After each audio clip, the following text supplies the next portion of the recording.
Hello everyone, welcome back to my new vlog. कैसे आप सभी? होप सब आप लोग बहुत अच्छे होंगे।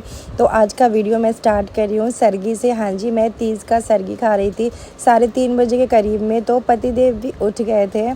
सो मैं यहाँ पे सरगी में मिठाई ले ली थी, बट खिलाई ज़्यादा नहीं हुआ, एक ही मिठाई खाई। एक मिठाई खाई थी और एक जो बेसन का बर्फ़ी होता है वो खाई थी। सो उसके बाद में नारियल पानी पीने के बाद पतिदेव यहाँ पे चाय लिया है। साथ साथ में पहली चाय से पहले पानी पी ली थी। इतना सुबह सुबह ना पानी भी पिलाई नहीं होता, लेकिन मैं ना ब्रश वगैरह खा के एक मिठाई खाई कि थोड़ा सा अच्छा फील हो। सो यहाँ पे हमारे पतिदेव हमारे लिए चाय बना के ले आए थे और उसके बाद मैं सो गई थी। उसके बाद मैं उठी हूँ सुबह के टाइम पे उठी हूँ, तो पतिदेव खाना बना रहे थे घर में बच्चों के लिए। और यहाँ पे मैं आप लोग के साथ अपनी ज्वेलरी में थोड़ी सी कंफ्यूज थी गाइस कि मैं कौन सी ज्वेलरी पहनूँ। बहुत ही ज़्यादा कंफ्यूज थी, तो मैं अपना एक ये वाला गोल्ड का नेकलेस निकाली थी कि ये वाला पहन लेती हूँ। बट ये वाला मैंने बहुत सारी चीज़ों में पहना है, तो मैं सोची थी इस बार अपनी नए वाले जो नेकलेस है उसका उद्घाटन कर दूँ क्या। पर हस्बैंड बिल्कुल मना कर रहे थे। हस्बैंड कहते नहीं, किसी का शादी होगा फिर तुम ये पहनना। लेकिन मेरा ना मन बिल्कुल भी वो मान नहीं रहा था। मैंने कहा कि नहीं, मैं इसको पहनूंगी तो पहनूंगी। तो मैं ना बस वो वाला अपना नेकलेस निकाली पहनने के लिए। और ये नेकलेस भी मेरा बहुत ही ज़्यादा सुंदर है। तो ये वाला नेकलेस ना मैं नेपाल से लेते गए, बहुत ही ज़्यादा सुंदर है। और ये देखिए कितनी सुंदर लग रहा है ना। ये वाला मेरे को सिंपल डिज़ाइन था तो बहुत अच्छा लग रहा था। उसके बाद ये मेरा साड़ी है जो मुझे तीज में पहनना है। और ये वाला जो पेटीकोट है ना, तो उसमें मैं ना फ़ीता लगा रही थी। तो अब मैं जाऊँगी नहाने के लिए, क्योंकि इस बार ना पूजा का समय जो है ना, सुबह सुबह का टाइम पे ही पूजा का समय है। हमेशा तो शाम के समय भी तीज का पूजा होता था, लेकिन मेरे ससुराल से पता चला कि सुबह में ही पूजा कर लेने के लिए। तो मैंने कहा ठीक है। तो अभी चलिए मैं जा रही हूँ नहाने के लिए और नहा के आऊँगी। उसके बाद मैं रेडी वगैरह होंगी।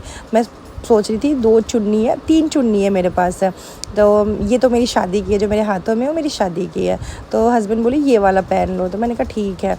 और यहाँ पे मैं ना सबसे पहले मेकअप करने से पहले एक बर्तन में आइस क्यूब डाल के और इसमें पानी डाल के और इसमें अपना थोड़ा सा फेस जो है ना डीप कर रही थी। इससे आप जो भी मेकअप करते हो ना वो बहुत अच्छे से सेट होता है। हालांकि मैं तो डेली इसको करती हूँ, लेकिन आज मैं सुबह सुबह की नहीं थी तो मैं अब भी कर ली हूँ। तो अभी चलिए फटाफट से साड़ी वगैरह मैंने पहन लिया है।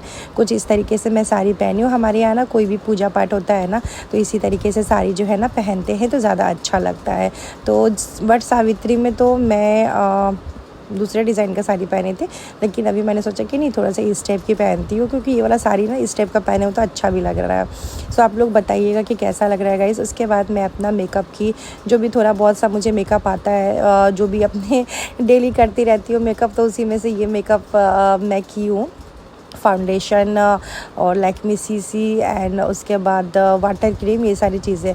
इस बीच में लाइट भी चला गया है, क्योंकि हमारे इधर ना मेंटेनेंस का काम चल रहा है, इस वजह से लाइट बहुत जाता है। सुबह जाता है तो फिर शाम में ही आता है। तो इन्वर्टर का कनेक्शन है तो वीडियो शूट हो गया, वरना मुझे तो बाहर जाके वीडियो शूट करना पड़ता, क्योंकि मतलब बिल्कुल भी लाइट नहीं था। तो इन्वर्टर मैंने ऑन कर दिया। तो अभी मैं यहाँ पे कॉम्पैक्ट वगैरह सारी चीज़ें लगा लेती हूँ। कहते हैं कि तीज में 16 श्रृंगार करना चाहिए, तो मैं वही 16 श्रृंगार, तो भाई कितना भी लेट हो पाए। हस्बैंड तो बोल रहा है कितना देर लगेगा। मैं बोली कि भाई आज तो मेरे को तैयार होने के लिए टाइम चाहिए, आज मेरा दिन है, आज मैं तैयार होंगी अच्छे से। तो मुझे जो भी थोड़ा बहुत सा मेकअप आता था वो मेकअप मैं कर ली। बहुत देखिए, मुझे ना ऐसा कोई प्रोफेशनल मेकअप नहीं आता है, क्योंकि मैं कोई मेकअप क्लास तो की नहीं हूँ ऑब्वियसली। लेकिन हाँ, थोड़ा सा ये है कि मतलब जैसा आता है वैसा अपने तरीके से कर लेती हूँ। सो आप लोग बताइएगा कि मेरा मेकअप कैसा लग रहा है। और यहाँ पे कुछ ज़्यादा तो नहीं हो गया ना, मुझे ऐसा लग रहा था कि आई शेडो मैंने ज़्यादा तो नहीं लगा लिया, बट ठीक है, मतलब थोड़ा सा तो लगना चाहिए ना, वीडियोज़ में पता चलना चाहिए। फिर मेकअप वगैरह करने के बाद मैं मेकअप सेटिंग स्प्रे में ये फेसेस कनाडा का मैं ली थी। मुझे नहीं पता था कि कैसा आएगा, बट गाइस बहुत अच्छा आया है। सो यहाँ पे पतिदेव भी रेडी हो रहे हैं। मैं पतिदेव के लिए भी ना नया कुर्ता ऑर्डर की थी, बट अफसोस कि वो आया ही नहीं, मतलब आज शाम तक आएगा। तो अब क्या करते, तो फिर जो पुराना कुर्ता था वही हम उनको दे दिए पहनने के लिए। सो यहाँ पे अभी ये चूड़ी वगैरह पहन लेंगे। तो मेरी ननद बोली थी कि मतलब हमारे में ना लहठी पहनते हैं पूजा पाठ में, तो वो बोली थी कि एक एक लहठी कम से कम लगा लीजिएगा चूड़ी के बीच में। तो मैं चूड़ी के बीच में ना एक एक लहठी लगा ली हूँ। इतनी खांसी है ना मेरे को एक कमेंट आया था यूट्यूब पे कि आपका गला हमेशा ख़राब ही रहता है। तो हाँ डियर, मेरा गला हमेशा ख़राब ही रहता है, मैं क्या करूँ। ऐसा तो नहीं है, आपको आवाज़ से तो पता चलता ही है ना कि मेरे गले में हमेशा कुछ ना कुछ प्रॉब्लम होता ही है। ये सही बात है कि होता ही है। सो यहाँ पे पसीने से मेरी हालत। सो गाइस, मैं हो चुकी हूँ तैयार तीज के पूजा के लिए। सो ये देखिए, ये कुछ ऐसा मेरा लुक है गाइस। एंड मेरा लाडा भी रेडी हो चुका है, यहाँ पे पतिदेव भी रेडी हो रहा है। और लाइट नहीं है, मुझे पता था कि लाइट नहीं रहेगा क्योंकि मेंटेनेंस का कुछ चल रहा है। सो सिर्फ आलता लगाना है, आलता और पायल पहनना है। गर्मी से हाल बहुत बेहाल हो चुका है। सो चलिए सबसे पहले आलता लगा लेते हैं। यहाँ पे हमारे पतिदेव भी तैयार है मेरे साथ साथ।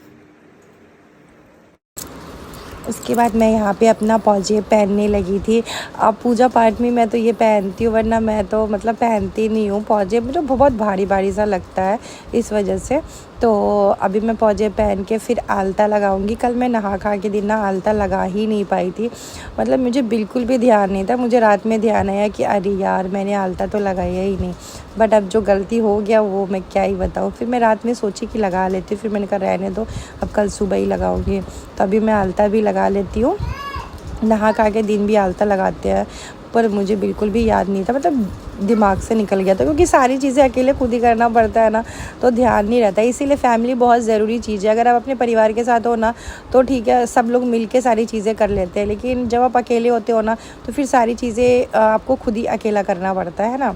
तो वही सारी चीज़ें हैं। मैं तो मतलब तीज त्यौहार में चाहती हूँ कि जैसे सब लोग साथ में रहे। जैसे मेरे ससुराल में मेरी सास है, मेरी सास ननद, सब लोग साथ में रह के पूजा पाठ करें, पर पॉसिबल नहीं हो पाता है तीज के टाइम पे। और अब तो और भी पॉसिबल नहीं होगा क्योंकि मैं गणपति बप्पा बैठाती हूँ, तो यहाँ पे मुझे वो सारी चीज़ें करना पड़ता है। तो इसीलिए मैं मम्मी को बोली थी कि मम्मी आप आ जाइएगा, बट इस बार गणपति बप्पा बैठाना होगा नहीं क्योंकि मेरी दादी सास डेथ की हुई है। तो फिर जब तक उनका बरसी नहीं होगा तब तक मतलब कुछ होने वाला है नहीं नया चीज़ें। सो यहाँ पे देखिए, मैं यहाँ पे शंकर भगवान पार्वती जी की जो भी थोड़े बहुत से जो भी पता है वो पूजा पाठ जो है वो कर ले रही हूँ। और मैं यही कामना करती हूँ कि सभी का सुहाग इसी तरीके से बना रहे, सब लोग अपनी ज़िंदगी में खुश रहे, हैप्पी रहे, है ना। सब लोग बहुत ज़्यादा खुश रहे, माता रानी सबका सिंदूर बना के रखे। सो उसके बाद मैं निकल गई थी मंदिर जाने के लिए। मंदिर मेरे घर से बहुत ज़्यादा तो दूर नहीं है, बट हाँ गाड़ी से इसलिए जा रही थी क्योंकि धूप बहुत ही ज़्यादा है, तो थोड़ा सा गाड़ी में बैठी तो थोड़ा सा रिलैक्स फील कर रही थी। तो चलिए गाइस मंदिर चलते, फिर आप लोग के साथ में मिलते। मंदिर पहुंच गई थी मैं, और मेरे साथ साथ मेरा बेटा भी आया है, रिशांक भी आया मंदिर में। रिशांक को ना इन सारी चीज़ों में बहुत ही ज़्यादा मन लगता है, पूजा पाठ करने में।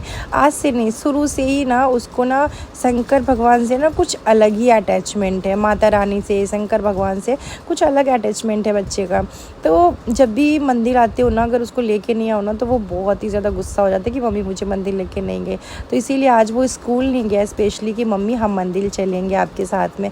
मैंने कहा चलो यार, बच्चे को इतना लगाव है भगवान से, मैंने कहा चलो चलेंगे। तो आज इसकी स्कूल भी नहीं गया है।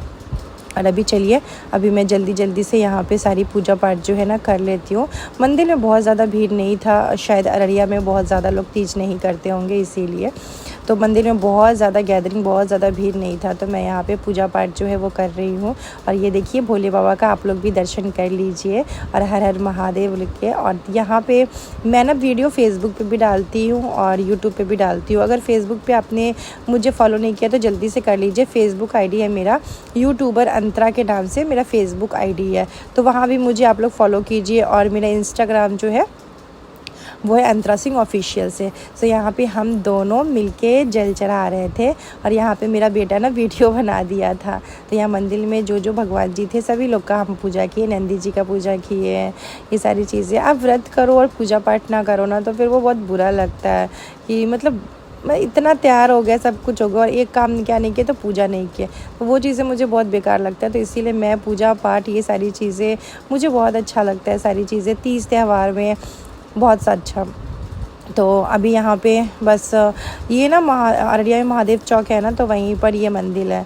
तो मैं वहीं पे आके कर रही थी पूजा। तो यहाँ पे उसके बाद रिशांक मेरा देख सकते हैं जल चढ़ा रहा था भोले बाबा पे, और उसको बहुत अच्छा लगता है। और वो मेरे से पूछ रहा था कि अब क्या करें, अब क्या करें। तो मैं उसको बोल रही थी ऐसे करो, मैं एक फ़ोटो क्लिक कर देती हूँ। सो इसको ना एक अलग बोले तो एक अलग ही अटैचमेंट है भगवान जी लोग के साथ, मतलब एकदम घुला मिला सा रहता है। तो देखिए, आप जो बच्चे को सिखाते हैं ना, बच्चे वही सीखते हैं, आपको करते हुए देखते हैं। रिशांक हमेशा मुझे अपने पापा को पूजा पाठ करते देखा है, तो रिशांक को भी इंटरेस्ट है पूजा पाठ करने में। होप्स हो कि मेरे छोटे वाले बेटे को भी इंटरेस्ट हो, लाडा को भी हो, बट देखते हैं। वो अभी बहुत छोटा है बट वो बहुत समझदार है। तो इसी के साथ आज का वीडियो एंड करते हैं, मिलते हैं आप